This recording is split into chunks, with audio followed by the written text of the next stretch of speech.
एक जो व्यक्ती आहे पहिला पॉलिटिकल लीडर, त्याने खरोखर 5 कंप्लीट प्रोजेक्ट्स डेव्हलपमेंटचे केलेले आहे. दुसरा पॉलिटिकल लीडर आहे, त्याने फक्त एक प्रोजेक्ट कंप्लीट केलेला आहे. पण दुसरा जो लीडर आहे पॉलिटिकल लीडर, त्याचे तुम्ही सोशल मीडियावर बघताय 100 पोस्ट आहे, डझनभर त्याचे आर्टिकल्स आहे पेपरमध्ये, युट्यूबचे व्हिडिओज आहे, रील्स आहे आणि भरपूर आर्टिकल्स वगैरे आहे. तर तुम्हीच सांगा मला, कोणत्या नेता तुम्हाला चांगला वाटेल का डेव्हलपमेंटमध्ये आणि बाकीच्या इतर गोष्टींमध्ये? म्हणजे कोणी जास्त डेव्हलपमेंट केली असं?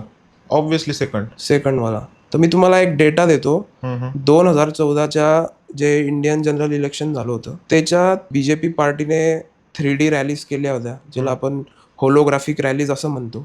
त्यांनी या 1400 जागेंवर केल्या होत्या. तर याचं कॅम्पेन एवढं मोठं होतं की 200 मिलियन सोशल मीडिया इम्प्रेशन्स एका दिवसात व्हायचे. आणि त्याच्यामुळे त्यांनी एक मोदीजींची एक इमेज क्रिएट केली 2014 पासून. आणि तुम्हाला तर माहिती आहे आता इमेज कशी चालत आहे.